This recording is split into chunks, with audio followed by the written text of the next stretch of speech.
Je m'appelle Alex, je viens d'une famille brisée, élevée par une mère autoritaire et ses sœurs intrusives. Megan, l'aînée, avait 13 ans de plus que moi, et Anna, 10 ans de plus. Je suppose que j'étais un enfant non planifié, tenu responsable de la séparation de mes parents. Mon père est parti en mine quand j'avais 5 ans et n'est jamais revenu tout au long de mon enfance. J'ai été victime d'intimidation à l'école et à la maison. Tout ce que je désirais, c'était l'amour de ma mère, un simple geste d'acceptation qui n'est jamais venu. Malgré les défis, j'ai excellé académiquement, consacrant 12 ans mes études. Le temps a passé. En 1993, je me suis retrouvé à l'université de Kingston, dans le sud de Londres, reconnaissant de pouvoir échapper à ma vie familiale. C'est là que j'ai rencontré Holly, dont l'image reste claire dans mon esprit. Elle rayonnait de beauté et de confiance, tandis que je restais timide et introverti. Holly était en dernière année d'une licence en écriture créative, contrastant avec ma quête d'une maîtrise en ingénierie mécanique et design. Comme je l'ai mentionné, j'étais trop timide pour l'approcher, alors qu'elle attirait l'attention des hommes sans effort, mesurant 65 mètres, avec des cheveux bruns et des yeux marrons captivants. Elle possédait une beauté qui semblait hors de ma portée. Les hommes qui la courtisaient étaient extravertis et populaires. À ma surprise, une amie de Holly a entamé une conversation avec moi lors d'une fête, ce qui a finalement conduit à l'inclusion de Holly. Malgré mon expérience limitée avec les femmes, mon humilité et ma timidité semblaient l'attirer, rassemblant mon courage. Je l'ai invitée à sortir, et nous avons commencé à sortir ensemble. Je n'ai pas honte d'admettre qu'elle a pris ma pureté. Mais après environ 6 mois, des rumeurs ont circulé sur son implication avec d'autres hommes, incapables de confirmer les allégations. J'ai hésité à l'affronter. Holly était une enfant gâtée, choyée par ses parents et sa sœur Caroline. Ce qui a tendu notre relation, j'ai enduré son comportement arrogant, son penchant pour créer des scènes publiques, ce qui me causait de l'embarras. Malgré les encouragements de mes amis à mettre fin à la relation, je me suis retrouvé amoureux, un sentiment que je n'avais jamais ressenti auparavant. Après l'obtention de mon diplôme, nous avons tous deux trouvé du travail et un appartement à l'extérieur de Southampton, New Hampshire. Ces liens familiaux nous y ont attirés, car j'avais depuis longtemps coupé les ponts avec les miens. Nous nous sommes mariés 1 an plus tard, accueillant Sophie dans le monde l'année suivante. Et Ava, quelques années après, Holly adorait être mère, et tout semblait parfait entre nous. Avec le temps, j'ai progressé dans ma carrière, rejoignant finalement Walker Engineering il y a 10 ans. Le salaire accru et les primes nous ont aidés à économiser pour une meilleure maison. Mais, comme beaucoup, lors de la crise économique de 2008, ce fut une année difficile. Beaucoup ont perdu leur emploi, et obtenir des contrats est devenu plus ardu, nous obligeant à travailler plus longtemps ou sans rémunération supplémentaire. C'est à ce moment-là, avec nos 2 filles à l'école à temps plein, que j'ai découvert la liaison de Holly avec un homme de notre ancienne université. Absorbé par le travail, je suis resté inconscient jusqu'à ce qu'il soit trop tard. Initialement incertain de l'identité de son amant, Toby soupçonnait un camarade de classe qui s'était installé à proximité. Confronter Holly s'est avéré futile, car elle a ri de mes inquiétudes, bien que je sentais sa tromperie. Néanmoins, mon emploi stable et mes revenus m'ont mis dans une bonne position pour acheter une belle maison. Holly me poussait constamment à acheter une maison qui reflétait notre statut, quoi que cela signifie. Malgré mes réserves, j'ai accepté. Et nous avons acheté une magnifique maison individuelle de 5 chambres à Southampton. C'était un marché d'acheteurs, donc nous avons obtenu une bonne affaire, malgré une hypothèque légèrement élevée. Une chose que j'ai faite, ce qui était inhabituel pour moi, a été d'ouvrir un nouveau compte d'épargne à mon nom uniquement. Je n'y ai déposé que ma part de la prime. Et comme je gérais toutes les finances et les opérations bancaires en tant que seul soutien de famille, je doute que Holly en ait même eu connaissance, même si je lui avais montré les reçus, avec le recul. Cela s'est avéré être l'une des choses les plus intelligentes que j'ai pu faire. J'avais besoin d'une certaine sécurité car je n'étais pas sûr si Holly prévoyait de me quitter si son ancienne flamme revenait. Après cet incident, les choses semblaient revenir à la normale, et mes filles restaient ma priorité absolue. J'ai soutenu leur éducation et passé beaucoup de temps avec elles le week-end, les emmenant à diverses activités comme des cours de danse, des concerts Et le zoo. Holly semblait toujours trop préoccupée par ses sorties avec ses amis indulgents et oisifs. Je socialisais rarement avec d'autres maris, mais nous semblions tous être quelque peu contrôlés par nos femmes, à des degrés divers. Mes amis me taquinaient avec la chanson Under My Thumb des Rolling Stones chaque fois que je devais annuler des plans pour ce que Holly voulait. Même au travail, mes collègues faisaient donc des commentaires sur ma situation conjugale, en particulier sur la domination de Holly sur moi. Ce n'est que récemment que tout a atteint un point critique. Ava venait de partir pour l'université, laissant Holly et moi seuls pour la première fois en 18 ans. Nos 2 filles fréquentaient notre ancienne alma mater. Alors que j'aidais Ava à s'installer dans son nouvel appartement avec sa sœur, elle s'est tournée vers moi et m'a demandé pourquoi j'étais toujours avec leur mère. J'étais abasourdi, car Ava avait toujours été silencieuse, comme son vieux père. J'ai entendu dire qu'elle s'amuse avec Henry Walker dans votre entreprise, a dit Ava, les larmes aux yeux. C'était une nouvelle pour moi, mais je n'étais pas choqué. Au fil des ans, j'aurais pu enquêter sur ses aventures, mais je m'étais abstenu, craignant que cela ne brise la famille et ne pousse mes filles à me reprocher, tout comme mes sœurs l'avaient fait avec mon père. J'avais toléré son infidélité, car je ne pouvais supporter de perdre ce que nous avions créé, malgré mon amour persistant pour elle. Cette révélation a eu plusieurs effets sur moi. Premièrement, cela m'a fait réaliser la profondeur de l'animosité de mes filles envers leur mère, bien plus grande que je ne l'avais imaginé. Deuxièmement, cela a ravivé de vieux sentiments de mon enfance et comment ils influençaient mes faiblesses. Enfin, j'ai réalisé que j'étais l'objet de commérages et de moqueries au travail, en particulier de la part d'Henry Walker, qui était par coïncidence le neveu du propriétaire et l'homme qui me trahissait. Je me sentais complètement perdu, incapable de continuer à endurer cette situation. Surtout maintenant que ma plus jeune fille était consciente des moqueries de Holly. Je savais que je devais l'affronter. Mon cœur battait la chamade alors que je m'asseyais à la table de la cuisine, attendant le retour de Holly. Quand elle est enfin apparue, je me suis retrouvé incapable de parler une fois de plus. Elle m'a simplement regardé avec ce qui semblait être de l'apathie et du mépris en déballant ses sacs. Finalement, j'ai rassemblé le courage de parler. J'ai interrogé Holly sur la nature de sa relation avec quelqu'un d'autre. Elle a répondu qu'elle ne la qualifierait pas d'aventure, insistant sur le fait que ce n'était pas si important. J'ai ressenti un mélange de choc et de dégoût, attendant qu'elle explique comment ses actions pouvaient être justifiées. Elle a exprimé son admiration pour moi en tant que pourvoyeur et ami, mais a admis qu'il y avait certains besoins que je ne pouvais pas satisfaire. J'étais consterné par son aveu direct et lui ai demandé si cela signifiait qu'elle me trompait. Holly a clarifié que seul son corps était impliqué, pas son cœur ni son esprit. Stupéfait par son aveu audacieux, je suis resté sans voix. Elle a mentionné nonchalamment explorer des relations avec des hommes plus jeunes. Surprise, j'ai haussé la voix, remettant en question ses actions. Holly m'a averti de ne pas crier, et malgré son aveu d'être impliquée avec 2 autres hommes, elle attendait mon silence. Elle m'a menacé de choisir entre accepter ses conditions ou risquer qu'elle parte avec quelqu'un d'autre. Je suis resté silencieux, espérant qu'elle remarquerait la douleur sur mon visage. Tentant de justifier ses actions, elle a prétendu que ce comportement était courant parmi ses amis et pouvait même améliorer un mariage. J'étais horrifié par sa tentative d'utiliser les actions de ses amis comme justification, trouvant cela méprisable et égoïste. La défiant avec l'idée d'avoir une autre femme, elle a ri de la suggestion, se moquant de ma capacité à établir des relations avec d'autres femmes. Elle a affirmé avec confiance que notre relation continuerait selon ses termes, me mettant en garde de ne pas gâcher une bonne chose.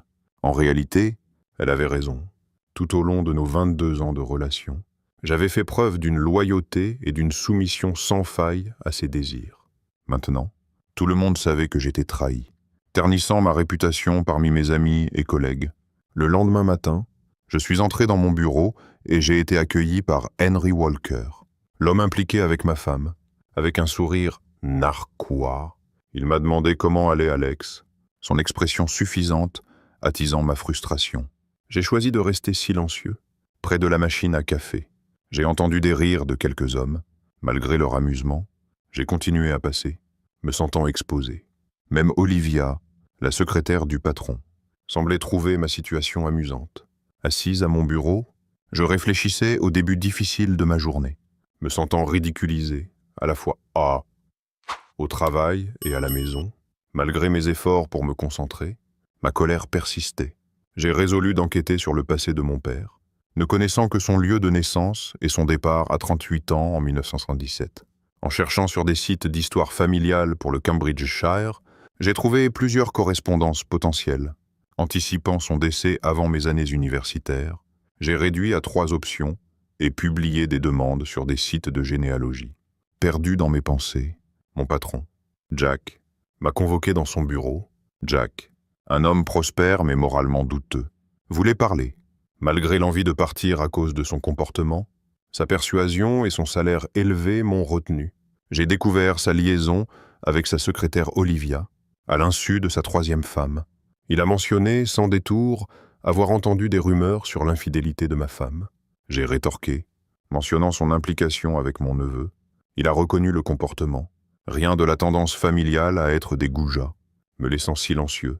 L'accent s'est porté sur les affaires. Il a souligné l'importance de la famille et a averti que si les problèmes personnels affectaient l'entreprise, je pourrais devoir quitter la société. C'était exprimé comme un professeur sévère grondant un enfant.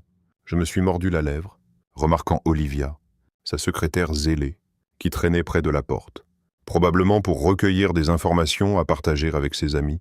En me tournant pour sortir, je ne pouvais m'empêcher de me demander pourquoi une jeune femme comme elle s'impliquerait avec un homme plus âgé comme Jack Walker. En passant devant elle, j'ai entendu plus de ricanements, ce qui m'a poussé à baisser la tête et à m'éloigner. Alors que la porte se fermait derrière moi, des éclats de rire ont éclaté, clairement dirigés contre moi. De retour dans mon bureau, j'ai réalisé que ma présence là-bas n'avait aucun sens. J'avais financé l'éducation de mes filles, mais maintenant, je finançais essentiellement les infidélités de ma femme. J'étais un gars simple qui aimait ses gadgets, mais pouvait vivre sans extravagance. La majorité de mes dépenses allaient aux indulgences de Holly, ce qui me faisait remettre en question mon bonheur. C'était mon refuge pour la créativité et le succès. J'avais conçu de nombreuses pièces produites et vendues ici, et j'étais confiant de pouvoir trouver un emploi ailleurs. Il me voyait comme faible, et il n'avait pas tort. Je n'étais pas du genre à créer des problèmes. J'étais content d'être le bon vieux Alex, l'ingénieur soumis. En regardant mon économiseur d'écran d'une vacance en famille, j'ai cliqué sur mon courriel. À ma surprise, un message m'attendait de Jennifer Holmes du comité de généalogie de Cambridge. Étonné par la réponse rapide, j'ai lu le message et j'étais stupéfait. Jennifer avait lu ma demande concernant mon père et avait contacté une femme prétendant être sa nièce, Rachel Murray, ma cousine. J'ai rapidement répondu avec mes coordonnées, espérant avoir des nouvelles de Rachel bientôt. Quitter le travail m'a apporté un certain soulagement. Et en arrivant à la maison, Holly m'a accueilli avec un sourire tout en préparant le dîner. Bien que je me sois initialement distancé, je suis revenu pour le repas. Elle m'a doucement demandé si nous pouvions discuter de la veille, à quoi j'ai répondu qu'il semblait y avoir peu à discuter, car elle avait clairement exprimé sa position. En réponse, elle a presque supplié, reconnaissant mes qualités de mari, et demandant que je ne lui refuse rien. J'ai questionné sa trahison et son humiliation. Cherchant une réponse honnête, déconcertée, elle a haussé les épaules, incapable de fournir une réponse satisfaisante. Fatigué de son égoïsme, j'ai réfléchi à mes efforts pour la rendre heureuse. Malgré de longues heures de travail pour répondre à nos besoins et désirs financiers, je ne recevais que du manque de respect et des moqueries. J'ai même conduit une voiture plus vieille pour qu'elle puisse en avoir une plus récente.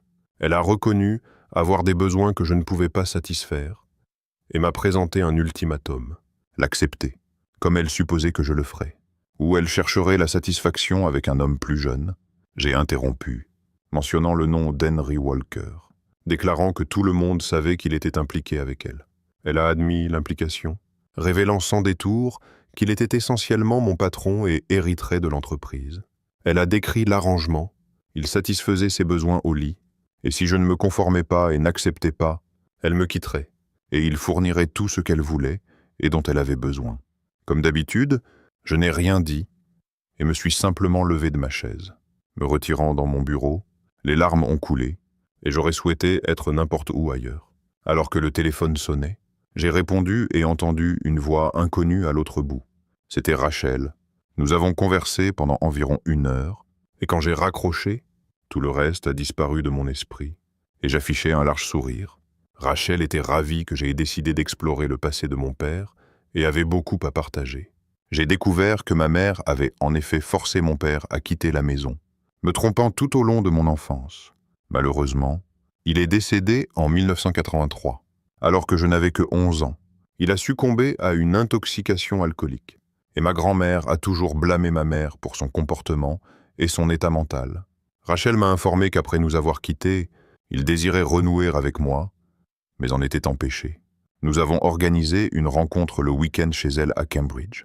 J'étais excité, sachant que cette pause serait bénéfique. Le reste de la semaine s'est traîné. Les choses à la maison sont restées inchangées. Et au travail, j'étais continuellement ridiculisé dans mon dos. Henry et ses amis trouvaient amusant d'accrocher une paire de sous-vêtements sur la porte de mon bureau. J'ai jeté un coup d'œil à Olivia, mais elle est restée silencieuse. À l'intérieur des sous-vêtements, il y avait une note autocollante qui disait « Veuillez retourner à votre femme ». J'étais brisé. Je me suis assis à mon bureau et j'ai pleuré une fois de plus ce jour-là. Je voulais blâmer tout le monde sauf moi-même. J'avais hâte. Quand le samedi est arrivé, j'ai informé Holly que je rendais visite à un ami à Londres, et elle semblait indifférente à mes plans. Je soupçonnais qu'elle serait infidèle. Donc être absent lui facilitait la tâche. Le voyage à Cambridge s'est avéré stressant, et je suis arrivé chez Rachel 1 heure plus tard que prévu. Étonnamment, elle m'a accueilli avec l'étreinte la plus chaleureuse que j'avais reçue depuis des années. Apparemment indifférente au retard. J'ai rencontré son mari Greg et leurs enfants Grace et William.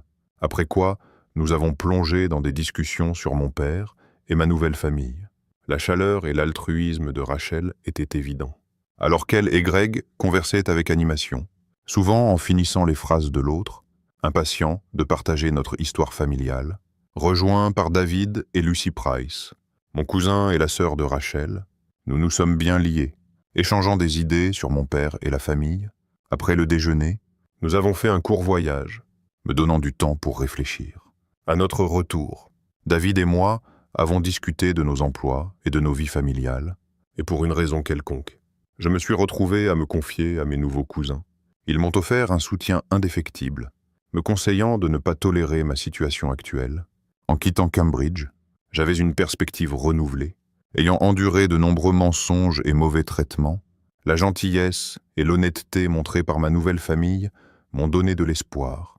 J'ai réalisé que je devais retrouver le bonheur non seulement pour moi, mais aussi pour mes filles, mes amis et cette nouvelle famille. En rentrant à la maison à 20 heures, j'ai trouvé Holly en train de se préparer à sortir. Je lui ai demandé ses plans, et elle a répondu qu'elle sortait avec ses amis. La prenant au dépourvu, j'ai mentionné son deuxième amant, Max. Elle m'a supplié d'arrêter d'en parler. Apparemment indifférente à mes sentiments, je l'ai exhortée à arrêter et à être ma femme. Rejetant mes préoccupations, elle a insisté sur le fait qu'elle était et serait toujours ma femme. Elle m'a demandé de ne pas lui refuser ses plaisirs, promettant de me faciliter la vie, et m'a assuré qu'elle serait de retour avant minuit. Ignorant mes supplications, elle a continué à menacer, tentant de m'enlacer alors que je me détournais. Imperturbable, elle a pris son sac Prada et s'est dirigée vers la porte, affirmant ma position de mari. Je lui ai fermement demandé de ne pas poursuivre ses plans. Elle s'est arrêtée, me regardant comme si elle questionnait mon autorité, avant d'éclater de rire, moqueuse. Elle m'a demandé ce que je ferais, affirmant que je n'aurais jamais le courage de la quitter, et prédisant que je serais toujours là pour elle. Désemparé, j'ai baissé la tête, réalisant que j'avais été un idiot pendant bien trop longtemps, cédant à son égoïsme tout en négligeant mes propres besoins. Il était temps de mettre fin à la mascarade et de faire des plans pour changer. Je n'ai pas perdu de temps à agir. En fait, j'ai commencé pendant qu'elle était sortie avec Henry ou Max, peut-être les deux ensemble. C'est probablement ce qu'elle voulait dire par s'adonner à ses désirs et tout avoir. Mes pensées attisaient ma colère, me faisant perdre ma concentration. Je devais trouver un moyen d'éradiquer tout attachement restant pour elle. Et je crois avoir trouvé une solution. J'ai localisé la boîte contenant une photo spécifique de ma mère et de mes sœurs, la seule que j'avais, bien que sceptique. J'ai découpé une photo du visage de Holly et l'ai collée à côté d'elle. N'ayant plus d'amour pour elle, ajouter le visage narquois de Holly à la photo pourrait bien couper mes liens émotionnels. La plaçant sur mon bureau d'études vers 0h45, j'ai terminé la tâche. J'avais principalement conçu mes plans à court terme, même si leur exécution pourrait prendre quelques semaines. Heureusement, j'avais le luxe du temps, car Holly ne s'attendait pas à mon départ.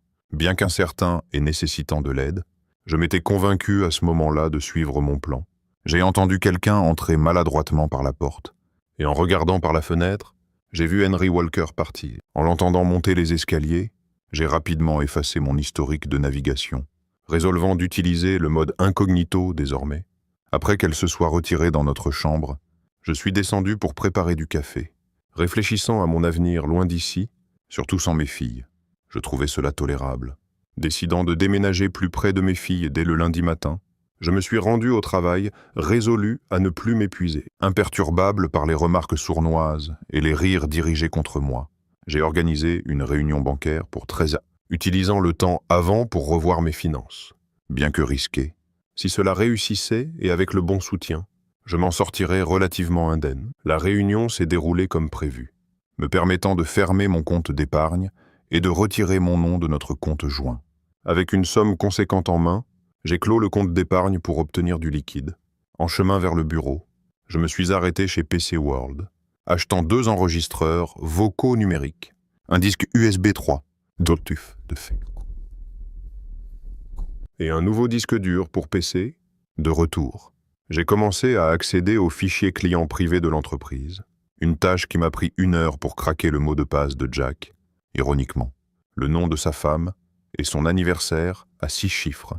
Avec l'accès nécessaire sécurisé, j'ai téléchargé tous les fichiers sur le disque, ainsi que mes plans et conceptions pour le système de pompe hydraulique économe en énergie, positionnant l'entreprise pour un succès continu. Nous fabriquions des pompes pour les unités de climatisation, les machines lourdes, et même pour l'industrie laitière. Après avoir effacé l'historique de mon PC, y compris tous les plans et travaux, je l'ai éteint, remplacé le disque dur par un nouveau, emballé tout dans mon sac, et réinstallé Windows. Le reste de la journée a été consacré à la recherche de concurrents sur mon téléphone et à la navigation d'offres d'emploi en ingénierie dans la région de Londres-Sud-Surrey sur Monster. Avant de terminer la journée, ce soir-là, après un autre dîner silencieux, je me suis retiré dans mon bureau, découvrant qu'un concurrent majeur, qui avait lutté pendant la crise financière, recherchait un ingénieur mécanique pour la conception de base et la gestion de l'atelier. M'a intrigué. Bien que ce ne soit pas précisément ce que je désirais, c'était proche, malgré une offre de salaire inférieure de 10 000 par rapport à mon actuel.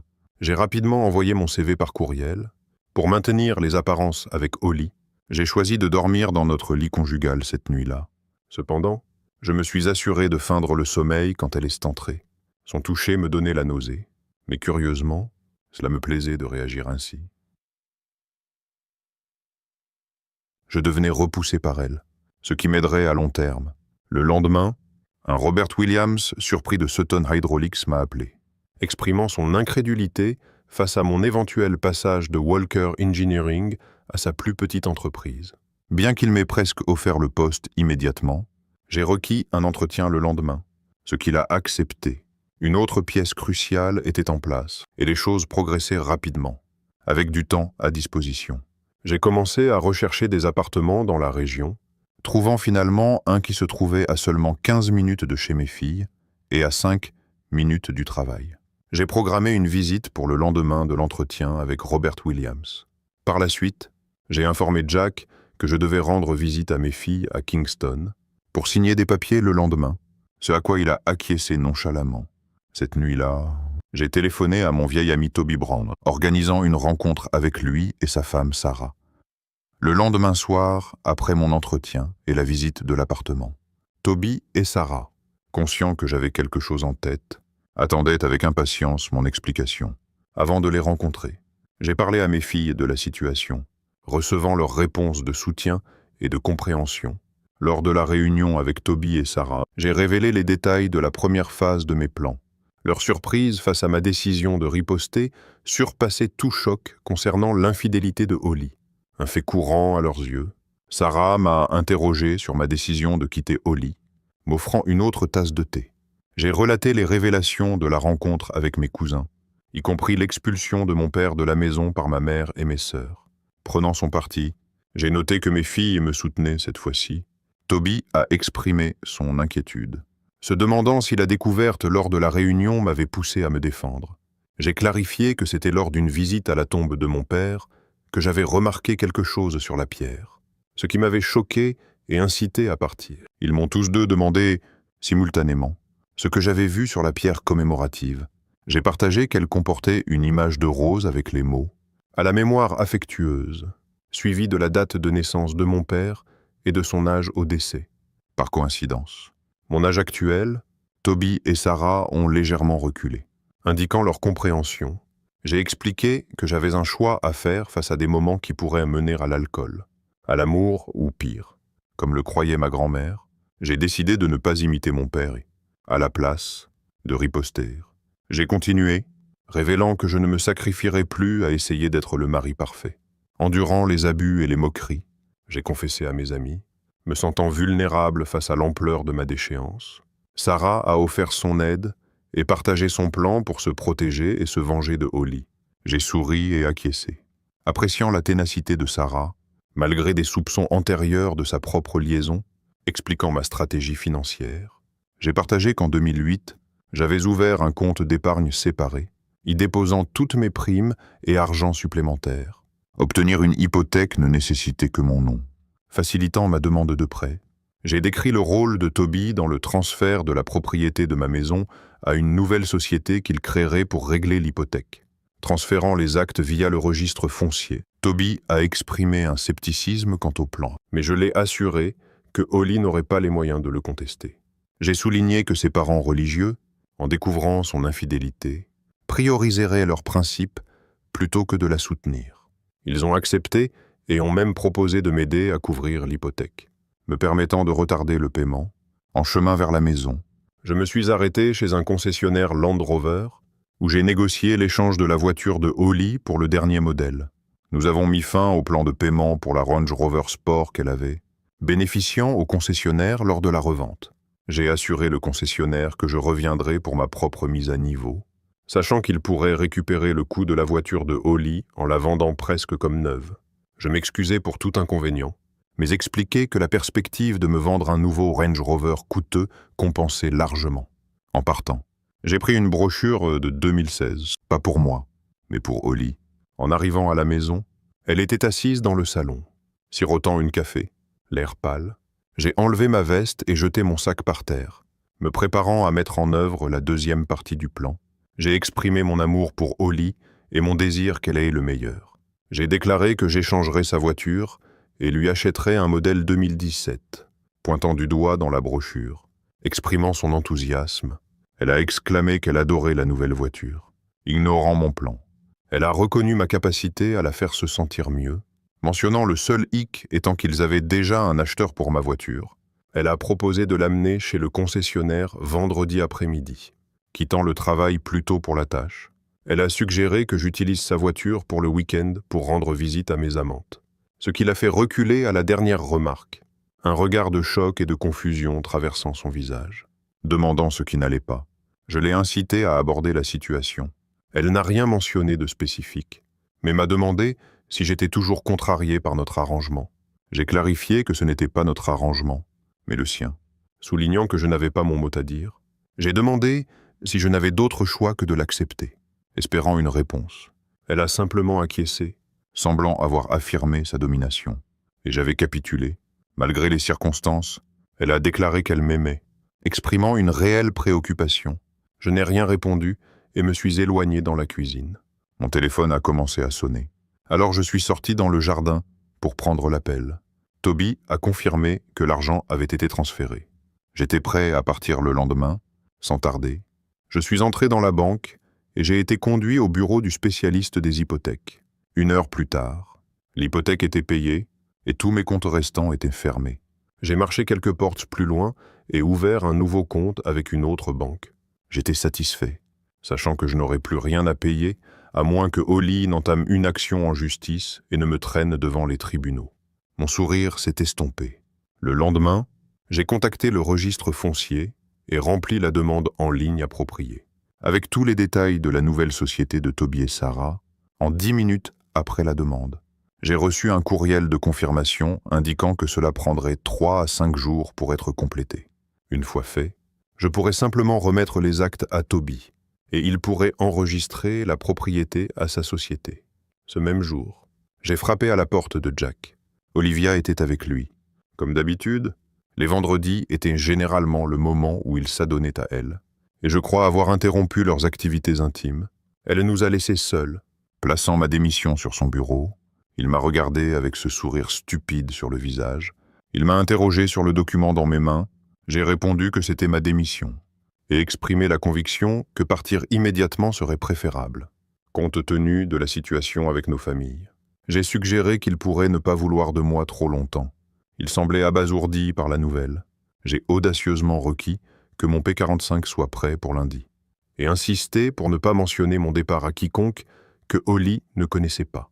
Il a plaidé pathétiquement, insistant sur le fait qu'ils avaient besoin de moi. J'ai riposté en disant qu'ils avaient apparemment plus besoin de son neveu. Je l'ai informé que je reviendrais lundi pour récupérer le reste de mes affaires. Discrètement, j'ai fait semblant de laisser tomber une épingle de ma poche, utilisant l'opportunité pour retirer un enregistreur numérique de ma chaussette. Construisant une épingle pour celui-ci, j'ai appuyé sur enregistrer et l'ai discrètement placé sous le siège et dans le cadre en bois en me relevant.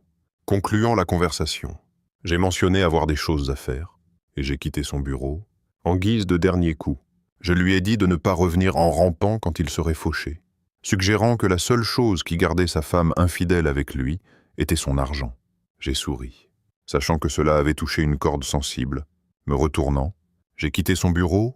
1 heure plus tard, je suis rentré chez moi, pris la voiture de Holly et le carnet de bord, et déposé sa voiture chez le concessionnaire. John Reeves a gentiment proposé de me ramener chez moi, ce que j'ai accepté avec gratitude. En rentrant chez moi ce soir-là, Holly était assise à la table de la cuisine avec de gros cernes rouges sous les yeux. Je savais qu'elle avait pleuré. Je lui ai demandé ce qui s'était passé. À contre-cœur, elle m'a dit qu'elle avait contracté une gonorrhée. J'ai ri. Oh, ai-je ri. Elle m'a juste fixé du regard. Il a suggéré de prendre les médicaments pour revenir à la normale, et la tension dans l'air était palpable. Cette nuit-là, pour la première fois depuis des mois, j'ai bien dormi. Le lendemain matin, j'ai dormi dans la chambre d'amis et me sentais rafraîchi. Une bonne nuit de sommeil m'avait fait des merveilles. Je suis entré dans notre chambre et ai doucement réveillé Holly, expliquant que je lui donnais de l'espace pour se reposer et récupérer. Holly a exprimé la croyance que je la trouvais dégoûtante, à quoi je suis resté silencieux. Les larmes ont commencé à couler sur ses joues alors qu'elle admettait avoir gravement gâché. Elle a professé son amour pour moi et exprimé le souhait que je me rétablisse. Initialement, j'ai ressenti de la sympathie pour elle, mais cela a disparu plus vite que prévu. Cela m'a surpris. Il m'est apparu alors que j'avais perdu tout attachement pour la femme avec laquelle j'avais été marié pendant 21 ans. L'amour pouvait-il vraiment s'évanouir si rapidement? Apparemment oui, car j'en avais fini, et sa situation ne faisait rien pour me faire changer d'avis. J'ai quitté la pièce, sans dire un mot. Je suis monté dans ma voiture et suis parti. Satisfait, cette nuit-là, je suis resté chez Toby et Sarah, qui ont organisé un dîner avec de nombreux amis et collègues présents. En rentrant chez moi tard le dimanche matin, j'ai trouvé Holly debout, faisant des corvées. En entrant dans le salon, elle s'est précipitée vers moi et m'a enlacé quand elle m'a vu. Je lui ai simplement tapoté le dos, excité. J'ai suggéré d'organiser l'arrivée de la nouvelle voiture, proposant de la déposer en ville pour rencontrer sa sœur, qui pourrait ensuite la conduire chez le concessionnaire. J'imaginais qu'elle rentrerait au volant du nouveau Range Rover, et elle a souri, s'approchant de moi les bras ouverts, me tournant vers la bouilloire. J'ai fait semblant de ne pas la remarquer. Tout au long de la journée, Holly affichait une affection excessive, me mettant mal à l'aise. Elle essayait constamment de m'embrasser ou de m'enlacer, mais je trouvais toujours des excuses pour partir. À l'heure du coucher, j'ai remarqué qu'elle avait encore pleuré, lui souhaitant bonne nuit. Elle m'a demandé si je dormirais avec elle, et a exprimé le désir de se blottir et d'entendre des réassurances, ne ressentant rien. J'ai répondu que cela n'arriverait pas tant qu'elle n'aurait pas le feu vert du médecin. J'ai fermement affirmé qu'elle avait fait son lit, à quoi elle a répondu amèrement. déclarant que lorsqu'elle irait mieux, elle était sûre de pouvoir trouver un homme prêt à partager son lit, car elle avait beaucoup de temps perdu à rattraper. J'ai ri intérieurement. Cela a pris plus de temps que prévu, mais c'était là, et la dureté était de retour. Tous les regrets de vendredi soir avaient disparu, laissant derrière eux 21 ans de ressentiment. Par le passé, j'aurais cédé à ces manipulations, mais cette fois, je l'ai ignoré et me suis dirigé vers la chambre d'amis.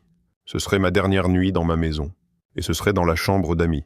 J'étais aussi soulagé qu'elle ait dit ces choses. Cela a effacé tous les doutes persistants que j'aurais pu avoir. En regardant ma photo retouchée d'elle et de mes sœurs, tout ce que je ressentais était de la haine pour elle. Elle n'était douce que lorsqu'elle voulait quelque chose, et méchante quand elle ne l'obtenait pas. Je me suis réveillé tôt le lundi matin. Oli était aussi levé tôt, pour son rendez-vous chez le coiffeur à 8h30. Donc, je l'ai conduite en ville comme prévu. Je suis parti, sachant que ce pourrait être la dernière fois que je la voyais. J'avais peur que ce ne soit pas le cas, mais j'étais déterminé à faire en sorte que ce le soit. En chemin, j'ai appelé la compagnie de téléphonie mobile et résilié nos 2 contrats. En me garant dans une aire de repos, j'ai payé la pénalité avec ma carte. Ils m'ont informé que les téléphones resteraient en service jusqu'à 17h. Parfait. Ensuite, je me suis dirigé vers le bureau pour récupérer mon P45. En entrant dans l'usine, j'ai été accueilli par une atmosphère sombre. La nouvelle de mon départ semblait s'être répandue, suscitant brièvement des regards de peur de la part de mes collègues, incertains de la raison de leur malaise. Je me suis frayé un chemin dans le couloir vers mon bureau, passant devant la machine à café où le groupe habituel était rassemblé. Inconscient si Max et Henry étaient au courant de leur implication commune avec ma femme, ils m'ont souri, échangeant des blagues avec d'autres. Je les ai salués avec une fausse gaieté, disant bonjour. Ils m'ont demandé des nouvelles de ma femme, provoquant les rires habituels à la blague récurrente, que je ne trouvais pas amusante. J'ai répondu qu'elle n'allait pas bien, attribuant cela à l'un d'eux lui ayant donné une surprise indésirable. Je les ai laissés dans un silence stupéfait, et quand j'ai regardé en arrière, leurs mâchoires étaient tombées, entraînant une commotion avant que je ne monte à l'étage. En approchant d'Olivia, elle m'a offert un demi-sourire et a baissé la tête, indiquant peut-être que je gagnais maintenant un peu de respect. Jack est apparu à la porte avant que je puisse frapper. Il a affirmé qu'il avait ce que je voulais, m'ordonnant de le prendre et de sortir. Peut-être que ce respect n'était que mon imagination. En entrant dans son bureau, je me suis assis, glissant discrètement un enregistreur dans ma poche depuis sous la chaise. Je savais qu'il avait eu son rendez-vous habituel du vendredi avec Olivia, et maintenant je l'avais enregistré. Il m'a demandé sèchement si j'avais un autre emploi en vue, l'ignorant initialement. J'ai cédé et répondu que je n'avais rien en vue. Un sourire narquois s'est dessiné sur son visage, supposant probablement que je reviendrais en rampant. J'ai demandé des nouvelles de mon salaire du dernier mois et de ma prime de fin d'année, ce à quoi il a éclaté de rire. Olivia est entrée avec mon P45, et lorsqu'elle a demandé ce qui était amusant, Jack a expliqué que j'avais requis ma prime et mon salaire. Trouvant cela riche, Olivia s'est jointe à lui, riant également, décidant de me joindre à eux. J'ai répondu par un rire, les faisant s'arrêter et me fixer avec incrédulité. Olivia m'a demandé pourquoi je riais, et j'ai rétorqué, lui demandant pourquoi elle laissait le vieil homme profiter d'elle chaque semaine. Mon rire s'est intensifié, et ils se sont figés, les yeux d'Olivia s'élargissant tandis que Jack rougissait de rage. En réponse à la colère de Jack, il m'a traité de scélérat et m'a ordonné de sortir de son bureau et de son entreprise avant qu'il ne fasse venir les gars pour me traîner dehors par les oreilles. Riante, je suis sorti, rassemblant le reste de mes affaires dans mon bureau, riant toujours pour moi-même. Je suis rentré chez moi, déchargeant les sièges arrière, ouvrant le coffre, et entrant dans la maison, en examinant les pièces, je me demandais quoi emporter. Récupérant quelques œuvres d'art de Romero Brito, je les ai enveloppées dans du plastique trouvé dans le garage et les ai chargées dans ma voiture. J'ai fait le tour de la maison pour collecter divers objets, puis vidé mon armoire à l'étage. J'ai sécurisé tous mes documents importants, y compris les certificats de naissance des filles et mon certificat de mariage, depuis le coffre-fort. Utilisant une échelle de grenier, j'ai récupéré mes anciens biens, y compris mon diplôme et des photos de famille. Dans la chambre principale, j'ai rassemblé tous les bijoux que j'avais offerts à Oli au fil des ans, totalisant plus de 10 000 € en valeur. J'ai également pris tous les sacs à main, chaussures et manteaux coûteux que j'avais achetés, En fait, toute la garde-robe était de mon acquisition, donc je l'ai réclamée entièrement. Étant donné mon suivi méticuleux pour les besoins d'assurance, cela se révélerait bénéfique lors de la vente de toutes. Après avoir fini d'emballer, j'ai réalisé que j'avais besoin d'une télévision. Alors j'ai pris celle-là avec ma collection de films et le lecteur Blu-ray. À ce stade, ma voiture était trop pleine. J'ai décidé d'abandonner tous les vêtements de Holly et quelques autres objets inutiles, y compris certains de mes vieux vêtements. Un nouveau moi aurait besoin d'une nouvelle garde-robe, et les filles m'aideraient volontiers. J'ai rassemblé les meilleures photos de moi et des filles, et les ai emballées dans la voiture. Pas de vraie hâte, puisque Holly ne serait pas de retour avant 14h. J'ai pris un moment pour une tasse de thé, un incontournable. Je crois que c'est dans la Magna Carta. J'ai appelé la compagnie de télévision et annulé le satellite, le téléphone et l'Internet. J'ai également contacté British Gas et Southern Water pour annuler les services publics. Cela prendrait quelques jours, mais je m'en fichais. De retour dans la chambre. Je me suis assis sur le lit quand j'ai remarqué quelque chose qui a déclenché une idée qui m'a même effrayé. La robe de mariée de Holly était au sommet de l'armoire, dans une vieille boîte poussiéreuse. Elle l'adorait, probablement plus que moi. Je l'ai descendue et trouvé notre album de mariage parmi la boîte de photos sur le lit. Prenant la housse de couette, j'ai tout rassemblé et me suis dirigé vers le jardin. J'ai tout jeté en tas, y compris les vêtements et les affaires de Holly que je ne pouvais pas vendre.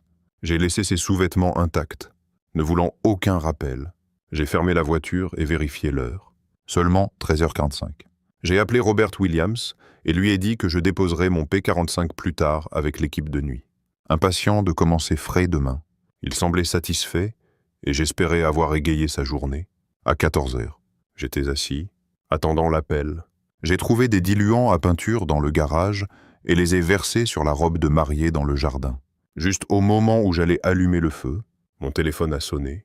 J'ai répondu calmement et la voix de Holly est passée par le téléphone, exigeant de savoir ce qui se passait. J'ai répondu sarcastiquement, lui demandant ce qu'elle voulait dire. Insistant pour que je ne fasse pas l'idiot, elle a continué à m'interroger. Je lui ai demandé de se calmer et me suis enquis de ce qui se passait. Il y a eu un silence et je pouvais entendre sa respiration lourde et ce qui semblait être sa sœur en arrière-plan. Elle a mentionné qu'on lui avait dit que je ne lui avais pas acheté une nouvelle voiture, mais que j'avais vendu la sienne à la place. Taquine. J'ai mentionné que j'avais peut-être oublié de le mentionner. Elle a commencé à sembler paniquée, demandant ce qui se passait, restant calme malgré mon cœur battant. Je l'ai informée que désormais, si elle voulait une voiture, elle pourrait la payer elle-même. Elle a crié en réponse, exprimant confusion et frustration. J'ai réitéré qu'elle m'avait bien entendu et ajouté que je devais ranger la cuisine. Elle m'a demandé si c'était une sorte de blague malsaine, à quoi je n'ai rien dit. Elle a déclaré que nous en parlerions quand elle rentrerait, exprimant son mécontentement d'être piégée. Je suis resté silencieux. J'ai raccroché le téléphone au milieu de ces cris continus de mon nom. Sortant, j'ai gratté une allumette et allumé le bûcher. Notre histoire est partie en flammes alors que je m'éloignais. Sortant notre certificat de mariage de ma poche, je l'ai déchiré en lambeaux et l'ai laissé sur la table de la cuisine, à côté d'une photo solitaire de nous à Disneyland, capturant des moments plus heureux. Je me demandais si elle se souvenait aussi affectueusement de ces moments. Glissant dans ma voiture, je suis parti. En approchant de la fin de la rue, j'ai aperçu Holly et Jennifer dans mon rétroviseur, se précipitant dans la maison sans un regard vers le haut. Avec un sourire, j'ai éteint mon téléphone et continué à conduire. À 16h, j'ai atteint Sutton. Décidant que j'avais du temps, j'ai visité un magasin de téléphonie à proximité pour établir un nouveau contrat mobile. De plus, j'ai rencontré l'équipe administrative au travail pour gérer mon P45 et j'ai rencontré Freya, ma nouvelle secrétaire, qui, contrairement à Olivia, dégageait du professionnalisme malgré sa jeunesse. De retour dans mon appartement vide, j'ai préparé une tasse de thé avec une bouilloire empruntée de la maison. J'ai déballé et commandé une pizza pour le dîner. En vérifiant mon ancien téléphone, je l'ai trouvé déconnecté. Un sourire narquois a traversé mes lèvres, sachant que Holly était maintenant sans téléphone aussi, offrant aux filles un répit avant mon contact inévitable. Installant mon sac de couchage dans le salon, j'attendais le dîner. Les meubles arriveraient pendant le week-end. Mais pour l'instant, j'appréciais la distance avec Holly. Allumant mon ordinateur portable, j'ai accédé aux enregistrements du bureau de Jack Walker, révélant sa liaison avec Olivia. Après avoir téléchargé les preuves, j'ai fait des copies sur des clés USB, les adressant à l'épouse de Jack, Margaret, et au petit ami d'Olivia, Peter. J'avais prévu de les envoyer par la poste le lendemain. Enfin, j'ai téléphoné à ma fille Sophie pour la mettre à jour, l'avertissant de ne pas informer sa mère de mon emplacement, ce qu'elle n'avait pas encore fait, étant donné le manque de moyens de communication de Holly. Au cours de la semaine suivante, j'ai meublé mon appartement et commencé à détourner les clients de Walker Engineering vers Sutton. Malgré quelques fidèles à Jack, la plupart préféraient nos offres, entraînant une perte pour Walker. J'anticipais la découverte par Jack de la raison du déclin de son entreprise, mais je restais indifférent. Avec les services publics coupés dans mon ancienne maison, Holly réaliserait mon absence alors qu'elle luttait avec les factures. Toby a initié le processus de vente de la maison, soutenu par l'enthousiasme de Sarah, et à la fin de la semaine, des pancartes ornaient la propriété. Pendant ce temps, Ava m'a contacté, révélant le déménagement de Holly chez ses parents, où la désapprobation persistait concernant son infidélité. Holly bouillonnait de rage envers moi, ce qui, curieusement, me satisfaisait, bien que je savais que la saga n'était pas terminée, le week-end. Toby et Sarah ont organisé un autre dîner réussi, offrant un moment de répit dans mon plan d'évasion. Dimanche a apporté des nouvelles prometteuses.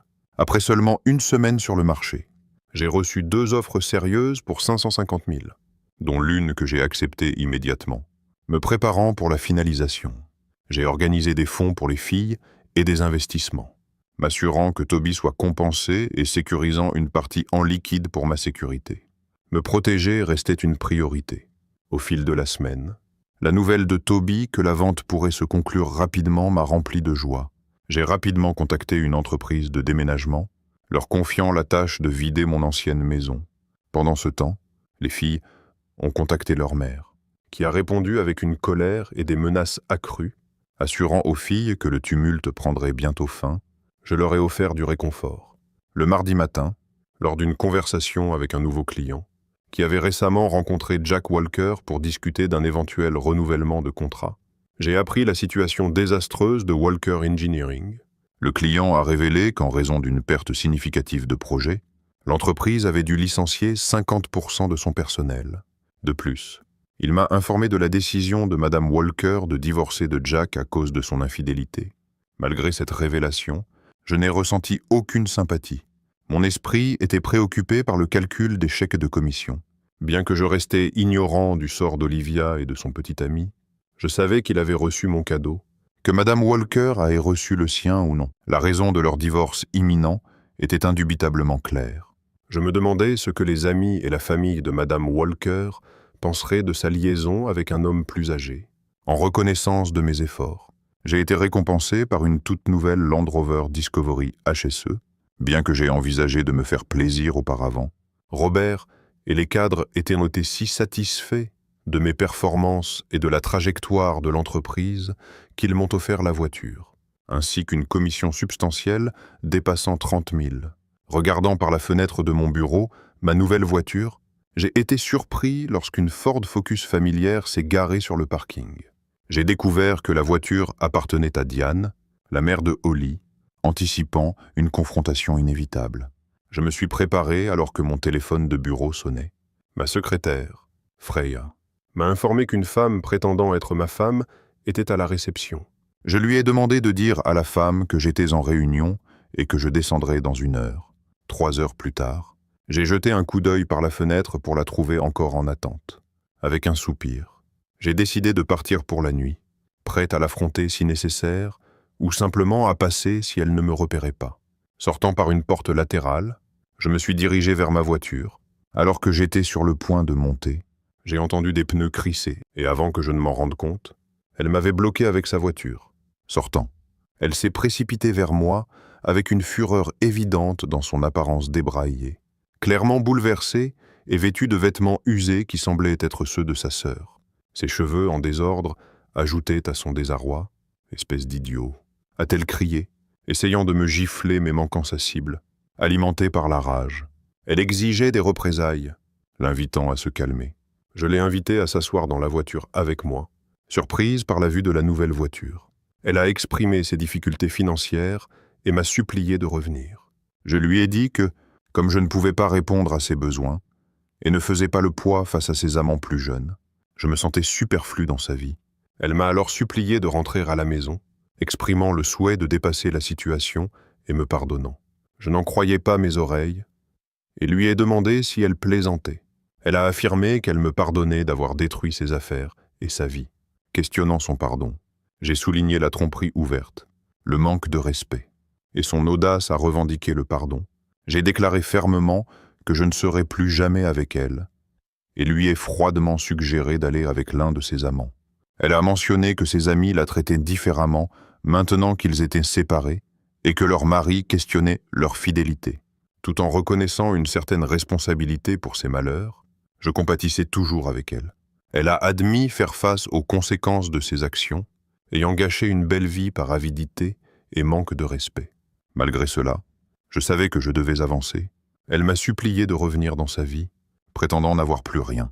Elle s'est enquise de sa part de la maison et a mentionné son besoin de divorce. J'ai souligné qu'elle n'avait jamais dit qu'elle m'aimait, affirmant qu'elle avait juste besoin de moi, mais que je n'avais pas besoin d'elle. J'ai révélé que j'avais fait défaut sur l'hypothèque et perdu la maison. Admettant avoir menti, sa réaction fut de choc, et j'ai compris le but de sa visite. Déclarant mon désir de divorce, elle a supplié désespérément. Prétendant m'aimer, après plus de 20 ans ensemble, elle a plaidé, reconnaissant une erreur, et prétendant une punition sévère. J'ai souligné que c'était une erreur énorme et impardonnable, déclarant fermement que je ne reviendrai jamais à elle. Elle a crié et supplié, remplissant la voiture de ses pleurs, proposant une offre. Je lui ai suggéré une rupture nette et offert 30 000 € en liquide si elle acceptait. Son comportement a changé, et elle est devenue résolue. Elle a crié, menaçant de me combattre devant les tribunaux pour tout, affirmant que je n'avais pas perdu la maison et que j'étais trop intelligent pour cela. Reconnaissant qu'elle avait raison, je me suis retrouvé sur la défensive. J'ai commencé par déclarer fermement qu'elle ne recevrait pas un sou de moi. Elle m'a affronté, et j'ai expliqué que je me battrais pour tout, et plus encore. J'ai affirmé qu'elle n'avait pas d'argent, et que je déplacerais mes actifs pour rendre leur traçage difficile. Je l'ai averti que d'ici à ce que son avocat trouve quoi que ce soit, la facture effacerait tout gain. Je lui ai donné le choix de prendre l'argent offert ou de faire face aux conséquences d'une bataille juridique. Ne rompant jamais le contact visuel, elle a exclamé avec colère, exprimant son amour et m'accusant de mauvais traitements. Elle a continué, déclarant que grâce à elle, nos filles prospéreraient, contrastant leur future vertu avec ses défauts perçus. Je lui ai dit de prendre l'argent et de sortir de ma vie. Et elle a répondu en crachant, acceptant de prendre l'argent et de procéder au divorce. J'ai répondu que je m'en occuperais et elle est sortie de ma voiture, claquant la porte. Quelques instants plus tard, elle a filé hors du parking.